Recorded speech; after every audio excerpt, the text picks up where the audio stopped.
इंसान जब से इस दुनिया पर आया है वो यही सोचता आया है कि वो दूसरों से आगे कैसे निकलेगा।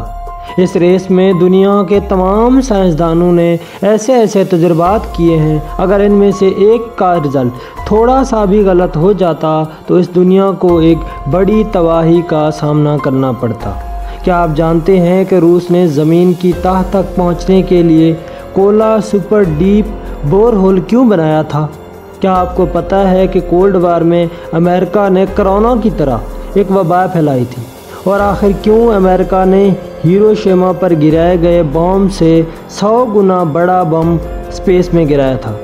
मैं हूं मीर तारिक और आप देख रहे हैं मुनफरिद थॉट्स यूट्यूब चैनल। आज हम आपको 10 ऐसे एक्सपेरिमेंट के बारे में बताने वाले हैं जिनका रिज़ल्ट अगर थोड़ा सा भी इधर उधर हो जाता तो दुनिया का खात्मा मुमकिन था।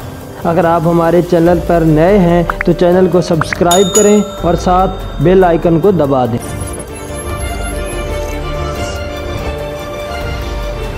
नंबर 10 पर हमारे पास है दी कोला सुपर डीप बोरहोल।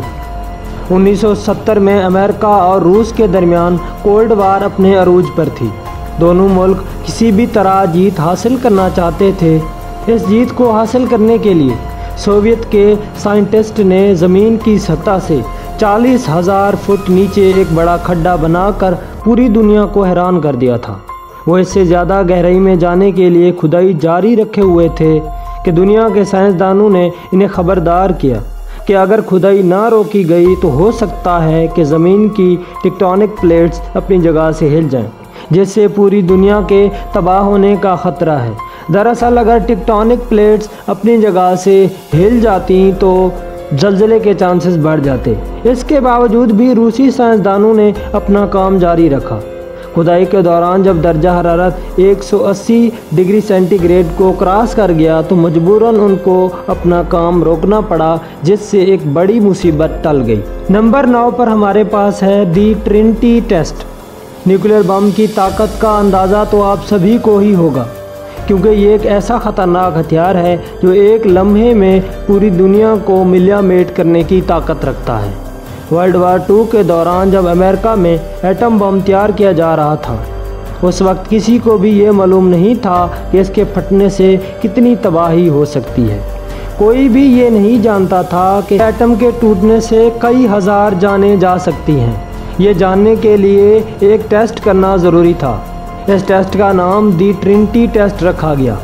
इस टेस्ट के नतायज अगर साइंसदानों की कैलकुलेशन से अलग निकल कर सामने आते तो दुनिया को कुछ इस तरह के झटकों का सामना होता, लेकिन खुशकिस्मती से इस टेस्ट के तमाम नतायज कैलकुलेशंस के मुताबिक है और ये टेस्ट पूरी तरह कामयाब रहा। नंबर 8 पर हमारे पास है स्टारफिश प्राइम। कोल्ड वार के दौरान अमेरिका और सोवियत यूनियन के दरमियान स्पेस ट्रैवल को लेकर एक मुकाबला शुरू हो गया था। इस मुकाबले में दोनों मुमालिक एक दूसरे से पहले स्पेस ट्रैवल टेक्नोलॉजी को डेवलप करना चाहते थे, इसलिए अमेरिका ने स्पेस में न्यूक्लियर टेस्ट करने का फैसला किया। साइंसदानों का मानना था कि यह टेस्ट हमारी ज़मीन की ऊपरी परत को नुकसान पहुंचा सकता था, जो हमें ख़तरनाक रेडिएशन से बचाती है। अगर ऐसा हो जाता तो ज़मीन को बर्बाद होने से कोई नहीं रोक सकता था। इतने बड़े ख़तरे के बावजूद भी ये टेस्ट किया गया। इस टेस्ट में स्टारफिश प्राइम के नाम से एक न्यूक्लियर वेपन को इस्तेमाल किया गया, जो हिरोशिमा पर गिराए गए बम से 100 गुना ज़्यादा ताकतवर था। खुशकिस्मती समझें कि इस टेस्ट ने ज़मीन की परत को उतना नुकसान नहीं पहुंचाया जितना साइंसदानों ने प्रिडिक्ट किया था। 7वें नंबर पर हमारे पास है मैग्नापोर्थी ग्रीसिया एक्सपेरिमेंट। ज़मीन पर इंसान का वजूद बहुत सारी चीज़ों पर इन्हसार करता है। फूड चैन इन तमाम अहम चीज़ों में से एक है जो हमें ज़िंदा रखे हुए हैं, क्योंकि अगर फूड चैन को मेंटेन नहीं रखा गया तो ज़मीन से खुराक का तवाज़ुन ख़त्म हो जाएगा और कहत शुरू हो सकता है। यही वजह है कि फसलों पर लगने वाला एक मामूली सा फंगस पूरी फसल को तबाह कर सकता है। मैग्ना पूर्थी ग्रीसिया नाम का ये फंगस चावल की फसल को पूरी तरह बर्बाद करके रख देता है। इसके साथ साथ ये गंदम, राई और जौ को भी काफ़ी नुकसान पहुंचाता है। पहली बार जब ये दुनिया के सामने आया तो इसे रोकने के लिए बहुत कोशिश की गई। कहा यह भी जाता है कि कोल्ड वार के दौरान अमेरिका ने इस फंगस को सोवियत के ऊपर एक हथियार के तौर पर इस्तेमाल किया था, जिसकी वजह से ये पूरी दुनिया में फैल गया। लेकिन ये बात कभी भी अमेरिका के खिलाफ साबित नहीं हो पाई।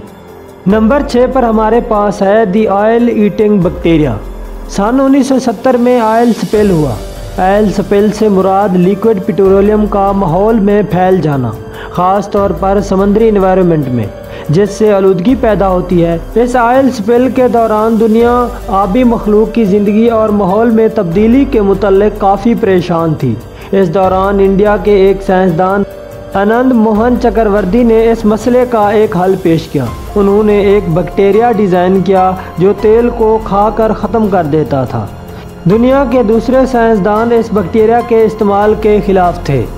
इन्हें डर था कहीं ये बैक्टीरिया म्यूटेट होकर अपने रास्ते में आने वाली दूसरी चीज़ों को खाना शुरू न कर दे। अगर ऐसा हो जाता है तो इस बैक्टीरिया को रोकना नामुमकिन होगा। लेकिन आनंद चक्रवर्ती का ये एक्सपेरिमेंट उनकी कैलकुलेशंस के मुताबिक कामयाब हो गया। नंबर 5 पर हमारे पास है अंडरग्राउंड न्यूक्लियर टेस्ट। जैसा कि हम आपको बता चुके हैं कि कोल्ड वार के दौरान अमेरिका ने स्पेस में जाकर न्यूक्लियर टेस्ट किए थे, तो अब बारी थी सोवियत यूनियन की। उन्होंने इसका जवाब देने के लिए ज़मीन के नीचे जाकर न्यूक्लियर टेस्ट करने का फ़ैसला किया। दुनिया के तमाम साइंसदानों ने सोवियत यूनियन को ख़बरदार किया कि इस टेस्ट से ज़मीन की टेक्टोनिक प्लेट हिल सकती है, जिससे ज़लज़ले आएंगे और दुनिया तबाही की तरफ जा सकती है। मगर सोवियत यूनियन ने किसी की भी नहीं सुनी और एक ही साथ 4 न्यूक्लियर टेस्ट कर दिए। इन टेस्ट की वजह से ज़मीन में काफ़ी हलचल पैदा हुई थी, जिसे ज़लज़ला मापने वाले आलात ने डिटेक्ट किया था। यानी इंसान ने खुद से एक ज़लज़ले को जन्म दिया था। लेकिन अच्छी बात यह थी कि इस हलचल से कोई नुकसान नहीं हुआ था। नंबर 4 पर है एक्सपेरिमेंट सेटी। आपने अक्सर मूवीज़ में एलियंस को ज़मीन पर आते हुए देखा होगा, मगर दर हकीकत में हम आज तक किसी एलियन सिविलाइजेशन को खोजने में कामयाब नहीं हुए। आप जानकर हैरान रह जाएंगे कि हमारी दुनिया में सेटी नाम का एक इदारा मौजूद है, जिसका काम स्पेस में सिर्फ एलियन को खोजना है।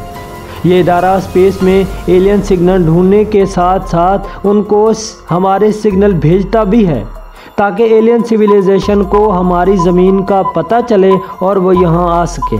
दुनिया के बड़े बड़े माहिरीन का कहना है कि एलियंस को सिग्नल भेजना काफ़ी ख़तरनाक साबित हो सकता है, क्योंकि हम नहीं जानते कि एलियन धरती पर हमसे दोस्ती करने आएंगे या हमारे वजूद को मिटाने।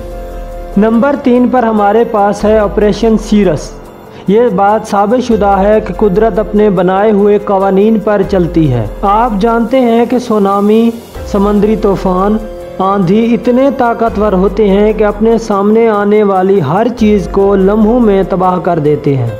साल 1962 में अमेरिका की तरफ से एक स्पेशल प्रोजेक्ट शुरू किया गया।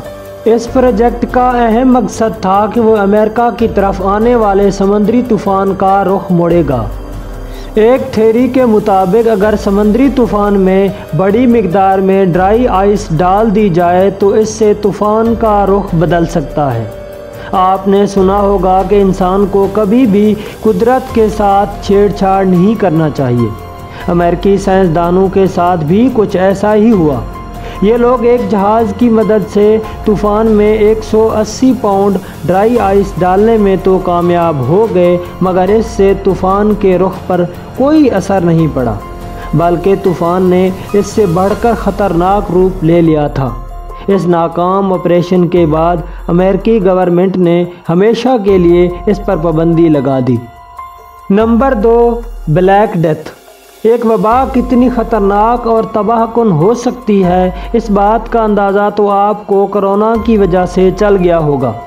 दुनिया में आने वाली ख़तरनाक वबाओं में से सबसे ज़्यादा ख़तरनाक वबा ब्लैक डेथ को माना जाता है, जो सन 1346 से 1353 के दौरान दुनिया में फैली थी। इस खतरनाक बीमारी ने तकरीबन दुनिया में इंसानों की आधी आबादी को ख़त्म कर दिया था। यकीनन आप ये जानकर चौंक जाएंगे कि कोल्ड वार के दौरान सोवियत यूनियन ने इस वबा को जानबूझकर दोबारा फैलाने की कोशिश की थी। इसके साथ साथ रूसी साइंसदान इस वबा के जरासीमों को पाउडर में बदलने में कामयाब हो चुके थे और इसे अमेरिका के ख़िलाफ़ इस्तेमाल करके वहाँ ये वबा फैलाना चाहते थे। इससे पहले कि यह ख़तरनाक वबा दुनिया में दोबारा फैलती, कोल्ड वार ख़त्म हो गई। Number 1, large hadron collider. Black hole का नाम तो आप सब ने सुना होगा, या फिर आइंस्टाइन की थ्योरी ऑफ ब्लैक होल का तो लाजमी सुना होगा। ये जानकर आप हैरान रह जाएंगे कि साइंटिस्ट इन ब्लैक होल को ज़मीन पर बनाने में कामयाब हो गए हैं। आप यकीनन ये सोच रहे होंगे कि साइंटिस्ट इन होल्स को ज़मीन पर क्यों बनाते हैं। दरअसल वो इन होल्स को जानबूझकर नहीं बनाते, बल्कि ये एक एक्सपेरिमेंट के दौरान खुद ब खुद बन जाते हैं। फ्रांस की एक रिसर्च लेबॉर्ट्री में लार्ज हैड्रॉन कोलाइडर नाम की एक मशीन मौजूद है, जिसका काम प्रोटॉन्स को आपस में कोलाइड करवाना होता है। इस मशीन में जब प्रोटॉन्स की टक्कर होती है तो छोटे साइज़ के ब्लैक होल्स बन जाते हैं। यही वजह है कि बहुत सारे माहिरीन और साइंटिस्ट ने इस मशीन पर सवालात उठाए थे। उनको डर था कि कहीं ये मशीन बड़ा और ताकतवर ब्लैक होल न बना दे। इतने बड़े ख़तरे के बावजूद भी आज तक इस मशीन का इस्तेमाल रिसर्च में किया जाता है। नाजरीन, इन 10 ख़तरनाक एक्सपेरिमेंट में से आपको सबसे ज़्यादा ख़तरनाक एक्सपेरिमेंट कौन सा लगा, हमें कमेंट में ज़रूर बताइए।